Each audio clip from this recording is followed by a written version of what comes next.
everything will be alright.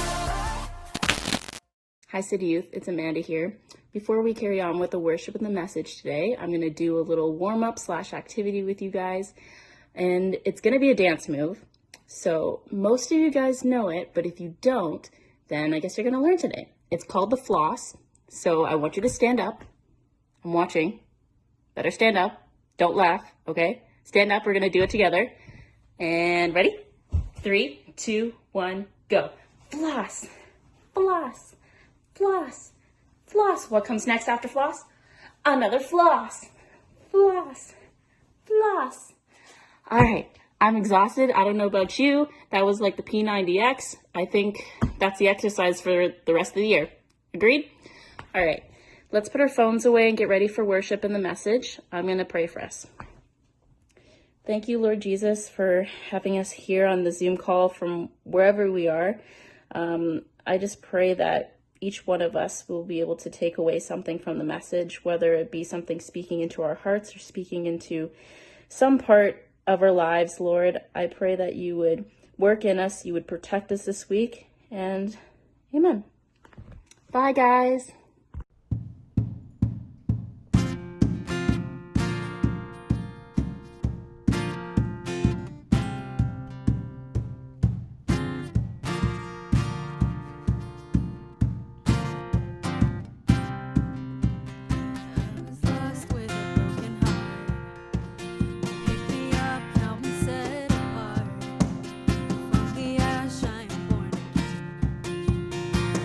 Safe in the safe.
Hello, hello, City Youth. How you all doing? Hope you're all good. Hope you're having a wonderful time. My name is Solomon. If you're joining us online for the first time, I want to say welcome. It is great to have you. It's great for you to be with us.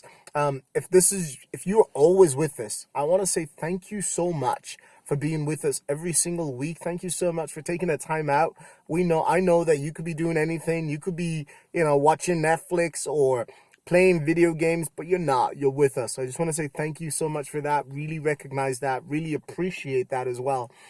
If you're only joining us online, we want you to know that we have a small group session that we do after this message. And if you would like to be part of that small group session and learn more and go into this in more detail, please reach out to us and we will definitely reach out to you as well and get you involved. So we are finishing up on our series Unpopular. I know, it's so sad. But last week, Cam talked about influence and how influence can either be good or bad. And if we want to be a better influencer, it starts with just taking small steps, right? And let me just say this again. Influence is the ability to affect other people's behaviors, the way they think, their thoughts, and the choices that they make. It's like being a role model. So, we all have the potential to influence other people, right? To be a role model, either a good role model or a bad role model. And if you're not being a good influencer or a good role model, it is actually very possible to lose the influence that you have, right? Maybe we or someone that we know had influence, right? They used to be a really good role model, but then they lost it because of the bad decisions that they make. Maybe they used to be a good role model, but then they really messed up, right? Or it turned out that they were really an hypocrite. They were saying one thing, but they were doing something else. Or they were only pretending to be your friends. And then so they go around, at your back and they're telling rumors about you and they're making fun of you and stuff like that. And to your face, they're your friend, but behind you, they're like your enemy, Or maybe, you just stop being friends with these people, right? And then you're like, man, I can't look up to that person anymore. See, the more we make bad choices, the more we are likely to be known as someone who is a bad role model, and the more we are likely to lose whatever influence we may have. And it sounds like a real bummer, doesn't it? So you make, bad choices, it's big, great, or it's small. And just like that, your influence is gone. People stop listening to you. People stop trusting you. People stop believing in you, believing in anything that you say. I remember a time when I was younger and I told my mom a lie because I didn't want to get in trouble. And then later on, she found out that I was lying. And she looked at me and she said, Solomon, I am really disappointed in you. I don't even know if I can trust you anymore. And those words, they really hurt me. Because I was like, man, this is worse than getting in trouble. I would rather get in trouble than go through this again. And that's the thing. And maybe you feel that way. Maybe you're going through that right now. And you just feel like, you're stuck and you'll never be able to get things back to the way that they used to be. Well, I've got good news for you. All that may feel like it's true, but trust me when I tell you that it isn't true. No matter who you are, no matter what you've done, no matter how many times you've done the exact same thing, however bad it is, there is a way for you to regain your influence, even when it seems like it's gone forever. Right? I'm going to give you an example from the Bible. In the book of Luke, we read about Peter, a man who was one of Jesus's most trusted friends. He's one of Jesus's most trusted followers, right? Even though Peter became an amazing leader, a great influencer in the church, a great role model in the church, he wasn't always that way. When Jesus was arrested, right, and being put on trial, they also wanted to trial all his disciples and arrest all his disciples as well, right? Peter was one of Jesus' disciples, but Peter was afraid for his life, right? Because he didn't want to get trialed as well, obviously. And so he denied knowing Jesus. And so in Luke chapter 22 from verse 56 to 57, that's Luke 22, 56 to 57, we see a servant girl saw him sitting there in the firelight.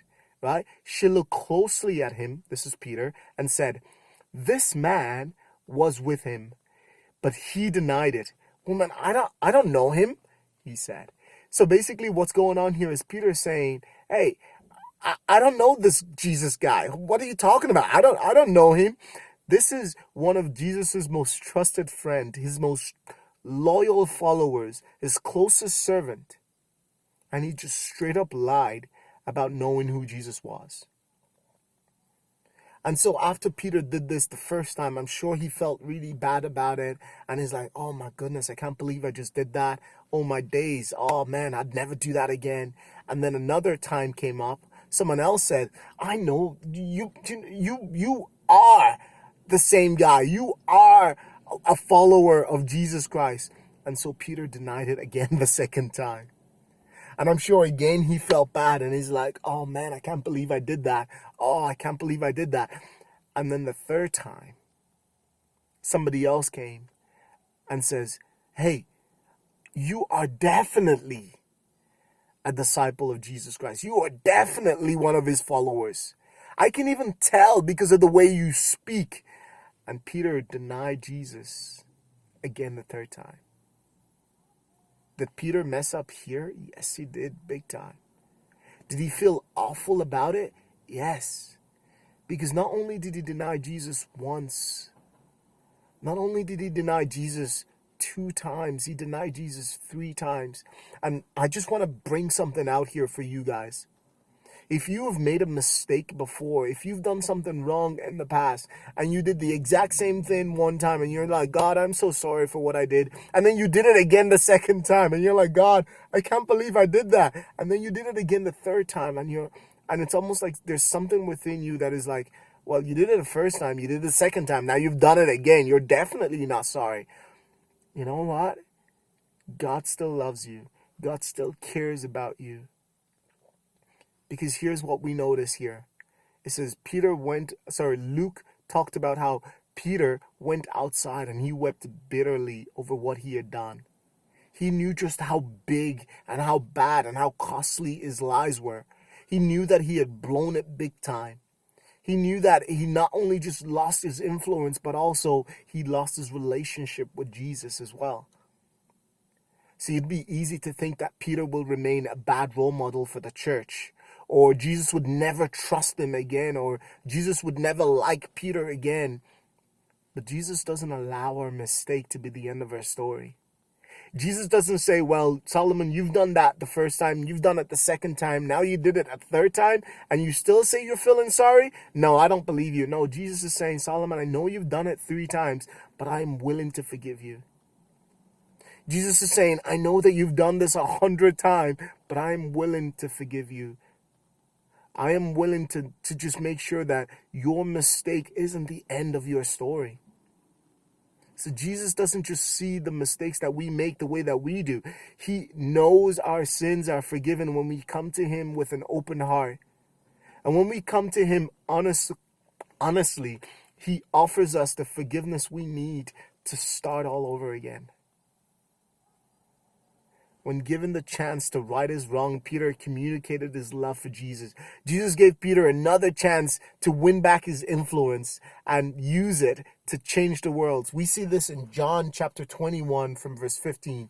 So that's John chapter 21, verse 15, right? This was after Jesus rose from the dead. So basically, Jesus was arrested. He was crucified on the cross, and then he rose from the dead, right? And he appeared to his disciples and stuff like that. But then there was a time when his disciples, including Peter, were like, "Oh, we're going to go fishing." And so when they were fishing all night. And then the next morning, they didn't catch anything. And Jesus was on the seashore. And they didn't know it was Jesus because it was kind of far away. And Jesus shouted out to them, "Did you guys catch anything yet?" And then they were like, "No, we didn't catch anything." And then Jesus was like, "Just cast the net to the other side of the boat." And so they grabbed the net out and they're like, "Okay." So they threw the net to the other side of the boat, and then they caught like a huge load of fish. And John was like, "I know who that is. I know who that is. I know who that is. That's Jesus." And then Peter just jumped into the sea, and he just swam over to Jesus. And he was just like, It was like a great feeling. And so Jesus made them food. And then when they had finished eating, this is where John chapter 21, verse 15 picks up. It says, when they had finished eating, Jesus said to Simon Peter, this is another word for Peter, right? He calls him Simon sometimes. So it says, Simon, son of John, do you love me more than these? Yes, Lord, he says. You know that I love you. Jesus said, feed my lambs. So what's going on here is that Jesus is saying to Peter, Peter, do you love me more than this? Do you love me more than fishing? Do you love me? And he's saying, Lord, yes, I love you. And then Jesus looked at Peter again and he says, Simon, son of John, do you love me? And Peter says, yes, Lord, I do love you. And then the third time, Jesus looked at Peter again and he says, Simon, son of John, do you love me? And Peter looked at Jesus and he says, Lord, you know my heart. You know everything. And here it sounds like Jesus is being like, oh, Peter, you don't love me. But what it is if you think about this, how many times did Peter denied knowing Jesus? 3 times, right? How many times did Jesus ask him, do you love me? 3 times. It's almost like Jesus is trying to help Peter to recognize that, you know what, maybe you denied me 3 times, but here you're telling me that you love me 3 times. It's like Jesus is saying to Peter, here is your chance to make up for before. And just as Jesus saw Peter as more than his mistake, the same is true for us. Because we are forgiven, we can move forward to a new path, step by step, no matter how small it is, gaining back the influence that we feel like we may have lost. See, our story has gone, in the past doesn't have to be the way that it goes in the future. Jesus is saying to you, yes, Jesus is saying to you, here is your chance to make up for before. Here is your chance to fix your mistake, to be a better influencer, to be a better role model, to be a better leader.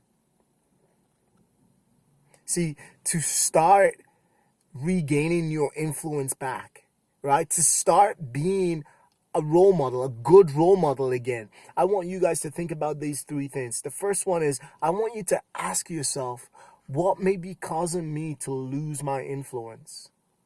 Just take a minute and just think about the choices that you make that might be big or small, that are just impacting your ability to influence others for good. Is it the guy that you're dating? Is it the things that you post on social media? Is it the way that you speak to the kids in your class? Your attitude to your parents? Your attitudes to your siblings? Your attitudes to your friends? Is it your anger issues? Is it that you like to hold on to grudges and you don't like to forgive people? Is it that you're constantly telling lies and nobody really know what to believe because they're just not sure if you're telling the truth or if you're always lying? Is it that you're taking something that isn't yours and you're just basically stealing? Is it that you're not taking responsibilities for what you do and instead you just blame other people for the mistakes and the errors that you make? Is it that you're not being responsible with your schoolwork? Just think of whatever choice it may be. Think of whatever it is for you, big or small. Just think about it. And once you've thought about it, okay, I want you to confess it to God. I want you to be honest to God about it. I want you to tell God, God, I'm really struggling with this. And Lord, I need your help to overcome this. I need your help to break this away from my life, to be better, to be a good role model. Lord, I need your help. And then I want you to ask for God's forgiveness. I want you to say, God, please forgive me. And then finally, I want you to just take one step towards the right direction. And maybe that means just apologizing to someone that you've wronged in the past, or just putting up boundaries in a relationship, or just changing the way that you talk to people. Or maybe you just need to start looking for help with your anger issues and stuff like that. The truth is, Jesus doesn't allow our mistakes to be the end of our story. Guys, as you head into small group, I want you to think about this. What is one thing in my life that may be causing me to lose influence, to be a bad role model? Let me repeat that.